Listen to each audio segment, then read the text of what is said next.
ভারতে পালিয়ে যাবার সময় তাড়াহুড়োয় জুতো জোড়া ফেলে গিয়েছিলেন স্বৈরাচারী শেখ হাসিনা।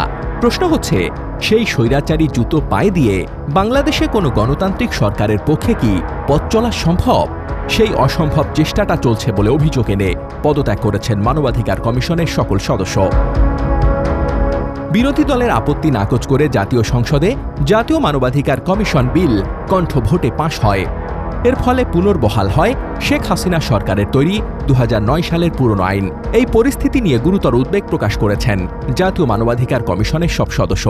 একযোগে পদত্যাগের পর সরকারের কাছে পাঠানো একটি খোলা চিঠিতে স্বাক্ষর করেন বিদায়ী কমিশনের চেয়ারম্যান বিচারপতি মইনুল ইসলাম চৌধুরী, সদস্য নূর খান, ইলিরা দাওয়ান, মোহাম্মদ শরীফুল ইসলাম ও নাবিলা ইদ্রিস।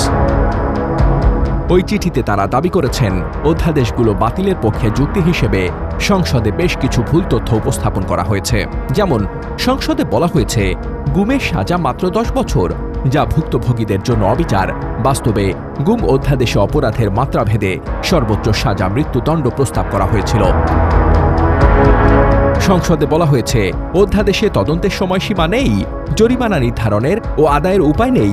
বাস্তবে মানবাধিকার কমিশন অধ্যাদেশে তদন্তের সময়সীমা স্পষ্ট বেঁধে দেওয়া আছে। এমনকি সময়মতো তদন্ত রিপোর্ট দাখিল না করলে গুম অধ্যাদেশে শাস্তির বিধানও আছে। সংসদে বলা হয়েছে মানবাধিকার কমিশন এবং গুম অধ্যাদেশ বালখিল্যতা মাত্র। গুম অধ্যাদেশ আন্তর্জাতিক অপরাধ ট্রাইব্যুনাল আইসিটি আইনের সঙ্গে সাংঘর্ষিক। বাস্তবে আইসিটি আইন কেবল মানবতা বিরোধী অপরাধ বিচার করতে পারে, ফৌজদারি অপরাধ নয়। সংসদে অধ্যাদেশটি বাতিল হওয়ায় 11 এপ্রিল থেকে কোনো নতুন গুম হলে সেটি ফৌজদারি আইনেও সংজ্ঞায়িত নয় এবং আইসিটিতে গেলেও ভুক্তভোগীরা কোনো প্রতিকার পাবেন না। সংসদে বলা হয়েছে অধ্যাদেশ পাশের মাধ্যমে জুলাই যোদ্ধাদের প্রয়োজনীয় সুরক্ষা দেওয়া হয়েছে। বাস্তবে পুনর্বহাল করা 2009 সালের আইনে মানবাধিকার কমিশন নিরাপত্তা বাহিনীর বিরুদ্ধে আনা অভিযোগের তদন্ত করতে পারবে না। তদন্ত করবে সেই সরকারি বাহিনীগুলোই যারা জুলাইয়ে নিজেরাই ছাত্র জনতার প্রতিপক্ষ ছিল। ফলে ভবিষ্যতে সকল রাজনৈতিক দলের জুলাই যোদ্ধারাই ঝুঁকিতে পড়তে পারেন।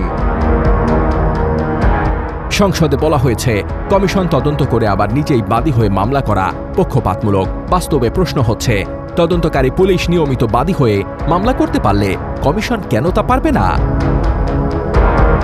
সংসদে বলা হয়েছে 2009 এবং 2025 সালের উভয় আইনেই কমিশন স্বায়ত্তশাসিত। বাস্তবে পুনর্বহাল করা 2009 সালের আইনে কমিশন নিরাপত্তা বাহিনীর বিরুদ্ধে আনা অভিযোগ তদন্ত করতে পারে না।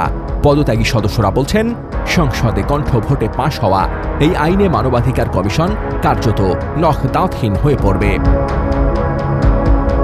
তাই মানবাধিকার রক্ষার লড়াইয়ে জাতি এখন কোন পথে এগোবে? এ প্রশ্নের উত্তর খুঁজছে পুরো দেশ।